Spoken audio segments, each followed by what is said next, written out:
pegangan, pegangan, pegangan. Ya, pegangan, pegangan, pegangan. Serius ini. Serius ini. Di sini waktu tidak dihitung dengan jam, tapi seberapa deras debit air sungai. Ya, hati-hati. Pegangan, pegangan.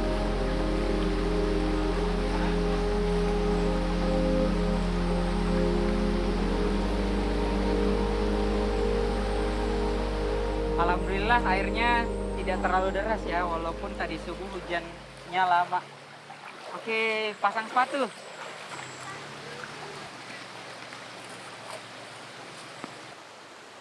Ya, oke. Kita berangkat ke sekolah. Hati-hati licin.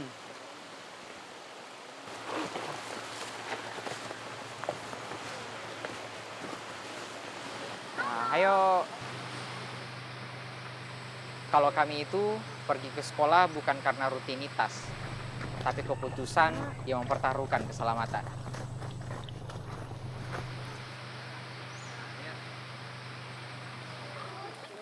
Ya, masuk di dalam kelasnya masing-masing.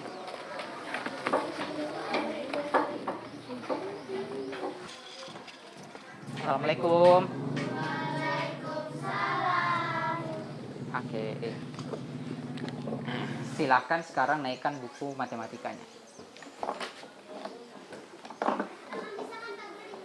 Mungkin masih ada yang ingat apa yang dikalikan terlebih dahulu? 4 kali 3. 4 dikali 3. Nama saya Najib Nadir, guru di sini. Sekarang usia saya 24 tahun. Coba tidak perlu pakai alat itu, siapa tahu ada yang ingat. Waktu lulus, sebenarnya saya bisa saja tinggal di kota. Tapi entah kenapa, saya merasa lebih dekat dengan tempat seperti ini. Mungkin karena sejak kuliah, saya sering ke daerah-daerah terpencil. Jadi, waktu ditempatkan di sini, rasanya bukan hal yang asing. Bulan berapa sekarang? Saya memang bukan orang sini. Tapi, saya lihat di sini bukan cuma soal sekolah, melainkan apakah anak-anak ini bisa terus belajar tanpa harus berhenti, karena kalau mereka berhenti sekolah, saya tidak tahu harus bagaimana. Ya, dari atas sini. Ya, saya tidak bisa ke ini huruf apa? S. Waktu pertama kali di sini kondisinya cukup memprihatinkan dikarenakan ada banyak siswa yang sebenarnya di usia mereka ya mereka seharusnya sudah bisa baca tulis. Tapi kondisinya berbeda di sini. Kurang lebih sekitar 60% belum lancar. Salah satu penyebabnya mungkin karena kendala akses ke sekolah. Jadi persentase kehadiran siswa itu cukup rendah. Jadi guru yang ada di sini sangat kesulitan untuk bisa mengajar lebih intensif kepada siswa-siswa tersebut. Di rumah surat ini coba dibaca kembali ya supaya lebih lancar. Mengerti?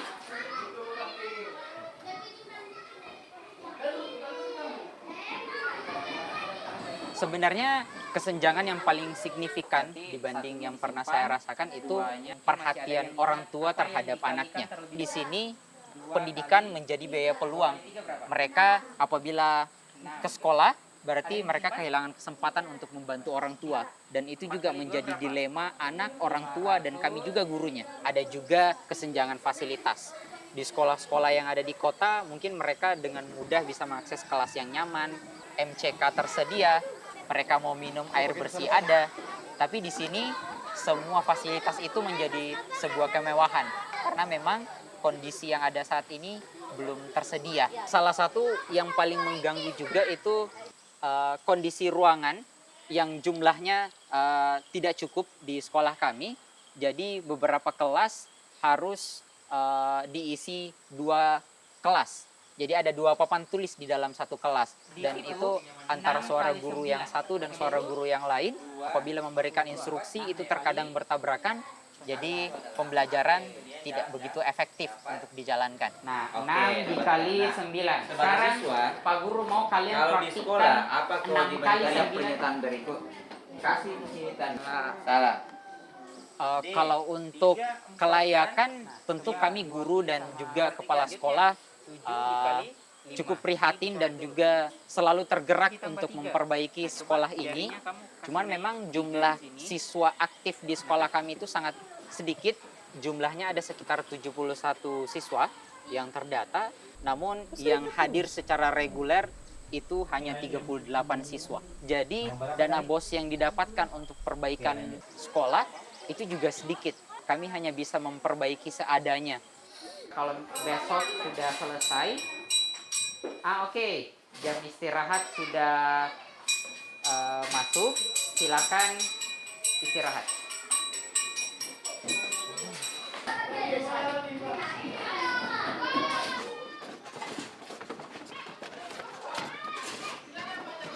Ya, dulu pintu ini rusak, masih bolong-bolong. Siswa sering lapor ke saya, Pak Guru, pintunya rusak, jadi kambing masuk. Jadi di dalam sini ada banyak kotoran kambing, dan itu menggerakkan hati saya untuk memperbaiki pintu ini. Walaupun mungkin pada awalnya perbaikan pertama itu menggunakan alat seadanya saja, ini perbaikan kedua, dan alhamdulillah kondisi pintunya sekarang sudah mendingan. Waktu itu saya rekam karena mungkin di sini biasa saja, tapi teman-teman di sosial media itu menjadi hal yang sangat luar biasa. Saya ucapkan terima kasih banyak untuk teman-teman yang sudah banyak membantu.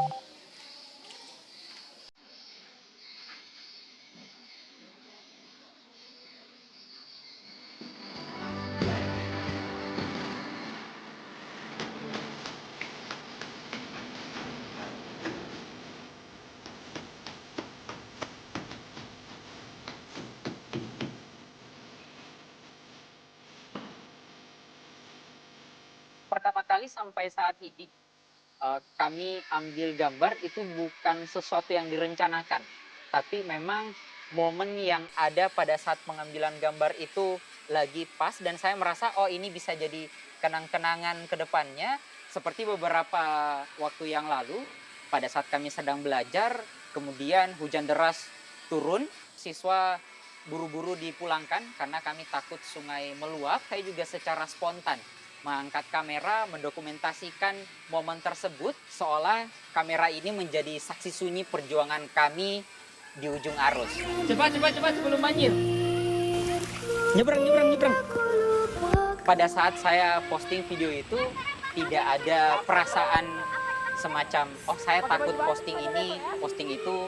Karena apa yang saya post itu sesuai fakta yang ada, sesuai kondisi kami, dan beberapa jam sejak pertama kami post itu secara kebetulan mendapat atensi lebih dari warganet. Hingga saat ini total sudah ada 66 juta views, 90.000 komentar lebih, dan juga likes-nya 1 jutaan lebih.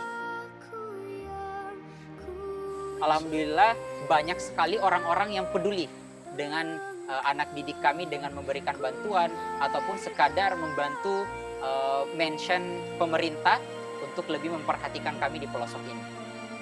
Setelah video viral itu, tentu saya sangat bersyukur karena alhamdulillah ada banyak sekali bantuan yang diberikan kepada siswa-siswi kami seperti media pembelajaran, seragam sekolah, dan keperluan-keperluan lainnya, dan itu datang dari orang pribadi, organisasi, dan juga pemerintah yang mungkin dianggap sepele di luar sana, tapi bagi siswa kami itu sangat berharga.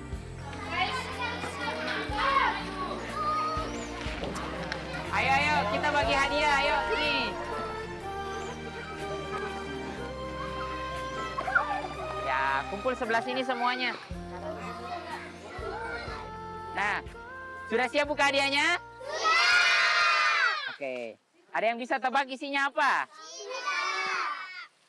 Nah, sekarang kita buka untuk hadiah yang di dalam sini. Penasaran kan? Coba lihat. Satu, dua, tiga. Oke. Ini namanya apa? Rayon. Jadi nanti semuanya dapat ya? Oke, ya. Angkat tangan yang mau. Oke, semuanya dapat. Sabar. Ini satu orang satu ya. Senang dapat hadiah? Oke. Kalau saya sudah 16 tahun mengabdi di sini, Bu. Kalau awalnya keadaan sekolah ini, Bu, sangat memprihatinkan. Kita berprasangka, kenapa ini sekolah ini tidak diperhatikan dari pemerintah? Begitu sudah viral sekolah ini, sudah banyak yang mengunjungi, bahkan sudah banyak yang memberikan hadiah-hadiah untuk anak-anak. Alhamdulillah, Bu, kami selaku guru di sini bersyukur atas apa yang diberikan kepada kami melalui Pak Guru Najib ini, Bu. Kami tidak pernah menyangka bahwa di luar sana banyak yang peduli dengan keadaan sekolah kami, Bu. Alhamdulillah sedikit demi sedikit sudah mulai berkembang ini sekolah.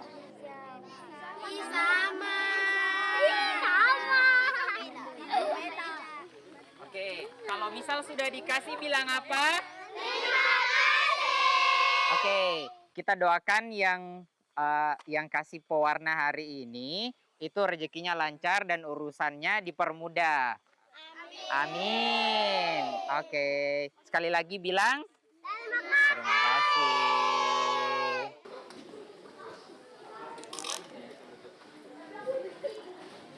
Setelah semua itu ramai, sebenarnya hidup di sini tetap sama saja. Selamat pagi, Pak Guru. Ya, selamat pagi. Ya, silakan duduk.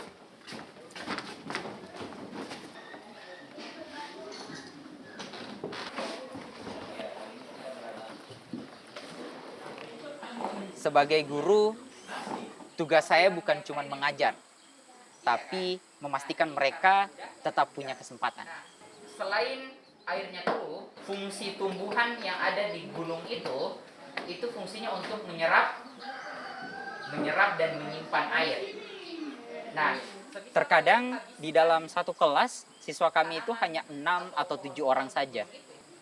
Bukan karena mereka tidak mau sekolah, tapi karena tidak semua bisa sampai ke sini. Walaupun jumlah mereka sedikit, semangat belajar mereka sangat tinggi. Jadi sekarang silakan tutup bukunya, karena pembelajaran hari ini sudah selesai. Selanjutnya kita bakal belajar di luar menggunakan LCD. Jadi nanti bukunya dimasukkan ke dalam tas dan masing-masing kursinya itu kita bakal bawa ke tempat kita nyari wifi untuk belajar pakai LCD-nya. Terkadang pembelajaran yang membutuhkan akses internet kami melaksanakannya di luar kelas, dan itu harus menyeberangi sungai juga dikarenakan sekolah kami saat ini itu belum punya akses jaringan. Jadi untuk pembelajaran daring itu kami harus menyeberangi sungai, angkat kursi setiap orang, dan juga menggunakan infokus seadanya. Dan pembelajaran tersebut tidak bisa kami lakukan berlama-lama karena kondisi terbuka, jadi infokus punya waktu penggunaannya karena silau.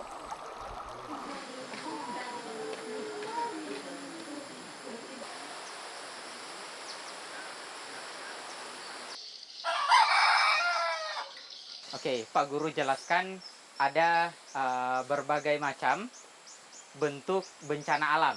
Salah satunya diakibatkan karena pembelajaran di luar kelas, ya walaupun tidak setiap hari, tapi saya merasa ini sangat penting dikarenakan bisa membuka wawasan siswa-siswi kami bagaimana kehidupan di luar sana. Ada banyak sekali hal yang harus mereka pelajari, bukan hanya terbatas di daerah terpencil ini.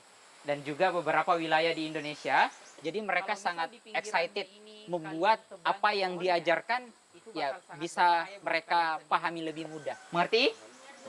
Sebenarnya kami bisa saja mengubah pembelajaran itu di dalam kelas, Tapi sebagai guru saya merasa siswa saya harus tahu banyak hal di luar sana.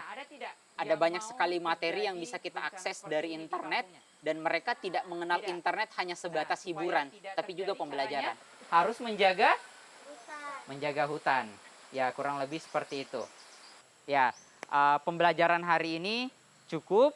Jangan lupa bawa kursi masing-masing ya. Mengerti?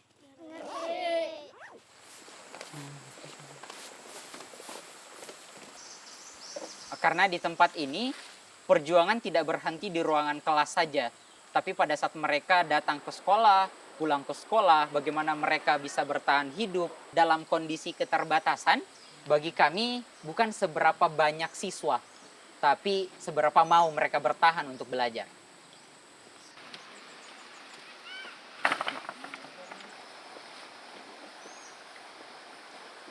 Pak Guru, jembatannya sudah dikerja, sudah kelihatan. Oh iya ya, jembatannya sudah mau selesai. Itu berkat doa kalian, jadi pemerintah bangun jembatan buat kita. Semoga cepat selesai ya. Amin.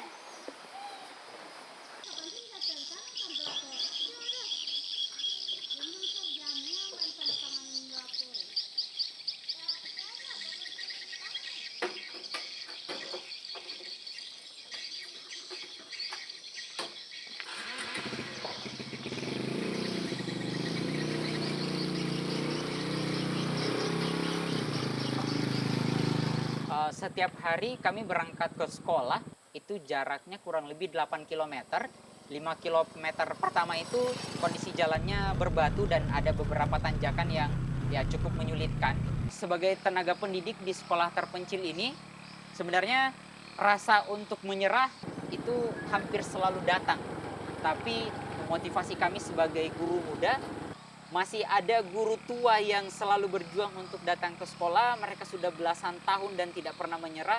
Itu menjadi patokan semangat bagi kami bahwa perjuangan tidak selalu harus diukur dengan jarak, tidak diukur dengan uang, tapi memang rasa pengabdian itu apabila sudah terbangun, apapun rintangannya bakal dilalui.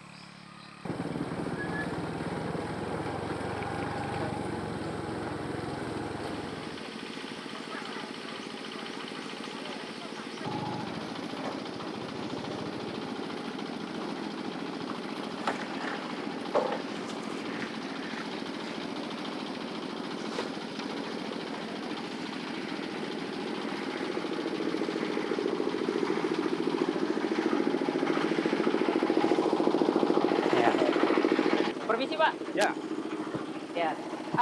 Sudah berapa persen progresnya Pak?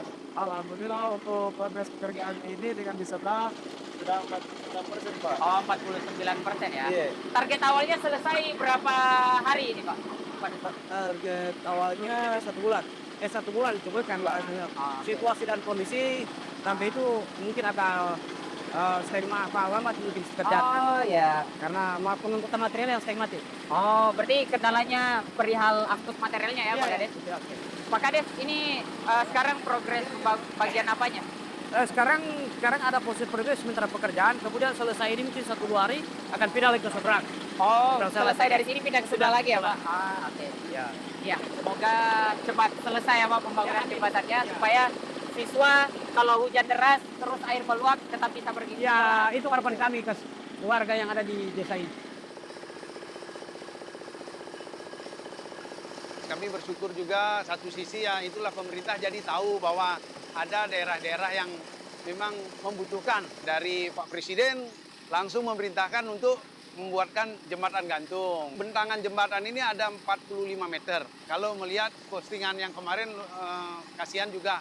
Mereka juga harapan kita sebagai penerus nantinya mendapatkan juga fasilitas yang memadai lah. Semoga adanya jembatan ini aktivitas selanjutnya waktu banjir bisa tetap bersekolah yang menjadi motivasi juga untuk warga di sini ikut merawat, memelihara nanti ke depannya begitu.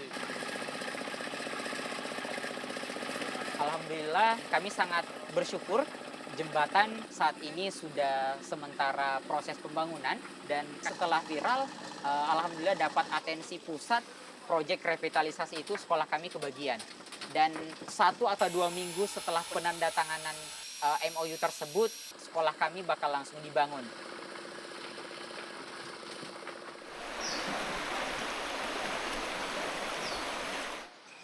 Mungkin kami termasuk salah satu yang beruntung, tapi di lain sisi banyak sekali teman-teman guru kami yang juga mengabdi di sekolah terpencil dan bahkan kondisi sekolahnya jauh lebih parah kerusakannya, aksesnya jauh lebih sulit, tapi belum mendapatkan atensi dari pemerintah. Nah, itu di sana untuk pondasi jembatan yang pertama, dan jembatannya akan meningkat ke sini, dan di sana pondasi jembatan yang kedua. Semoga proyek pembangunan jembatan ini bisa cepat selesai dengan kalian, dan ya siswa tidak perlu menyeberangi sungai ini lagi. Jadi mereka sudah punya jembatan.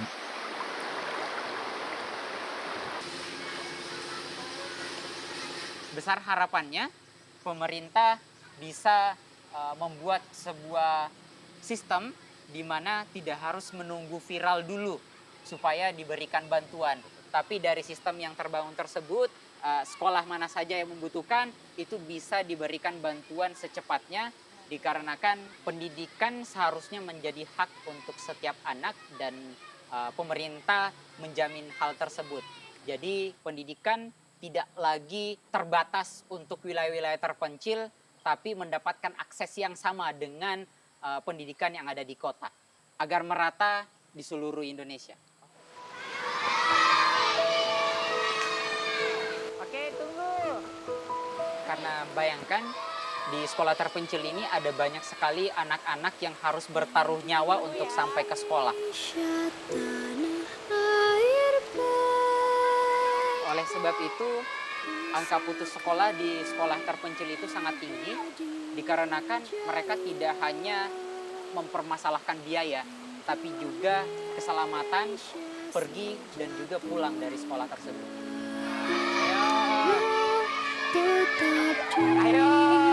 Puja-puja bangsa